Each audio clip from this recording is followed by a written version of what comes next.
Reka nongere gusoza gukurikiye Techinika, nizere ko umeze neza aho uherereye hose. Techinika ikugezaho ubumenyi bukwigisha uko ikoranabuhanga rikora ndetse n'uko waribyaza umusaruro. Tumaze kwiga ibintu byinshi muri JavaScript, ubushize twize kuri array methods.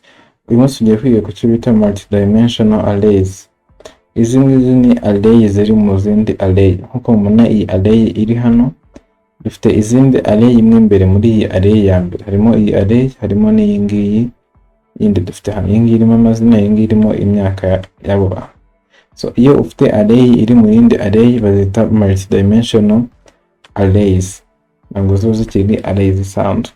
So izi array rero ahantu zitandukaniye n'izindi nuko ziba zifite index cyangwa se ziba zifite ibyiciro bibiri. Reka tuzirebe ukuntu zimeze kugira ngo turebe uko zimeze. Turifashisha table, turakora console akadomo table, noneho dushyireho izi array zitwa amakuru, noneho turebe uko zimeze.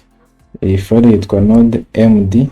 Urabona ko haza table, iyi table iratwereka ko zifite index z'ubwoko bubiri. Hari index hano, dufite index 0 na index ya 1, dufite na index ya 0 igera kuri index ya 3. Ahangaha bitandukaniye rero. Iyi index ya 1 na index ya 2 ni iyi ngiyi iya 0, noneho iya 1 niyo iyi ngiyi.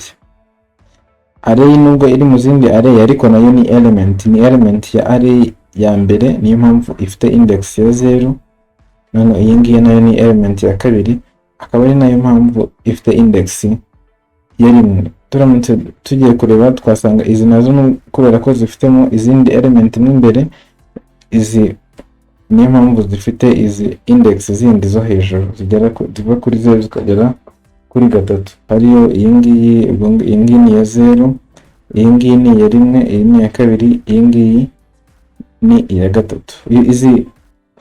Izi index uramutse ugiye kuzireba ngo ugende ufata buri makuru amwe, tuvuge ushaka nko gufata Maria ngo uyishyire izina rishyire kuri output, ikintu wakora console kadomo log,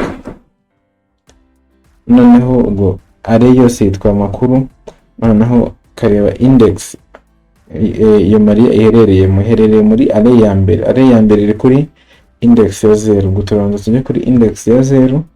Ubwo niba dushyizemo index ya 0 bivuze ko twahisemo iyi array ibanza, ngo ni index ya 0. Noneho inyuma dushyira akandi kamenyetso noneho kinjira muri iyo array twahisemo bwa mbere. Niba twahisemo ari iya array ya 0, ubwo noneho tugiye ku makuru afite index ya kangahe.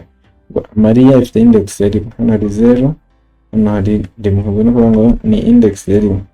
Duhisemo ko tugiye gushyira kuri output amakuru ari kuri index ya 0 bwa mbere, ubwo ni kuri iyi array ya mbere, noneho bwa kabiri akaba ari kuri index ya 1. Index ya 1 ubwo ni ukuvuga ngo twinjiyemo hano, iyi Maria iri kuri index ya 1. Nituza kureba hano tubona ko Maria yaje kuri output. Dushobora guhitamo tuvuga ngo hano reka duhindure dushyireho index ya mbere.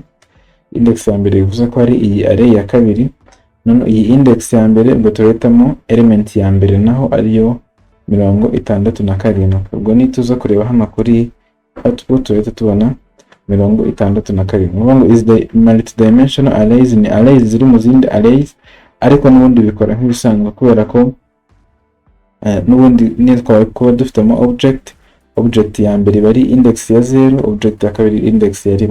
Harimo string ya mbere bari index ya 0, string ya kabiri ari index ya 1, gutyo bigakomeza.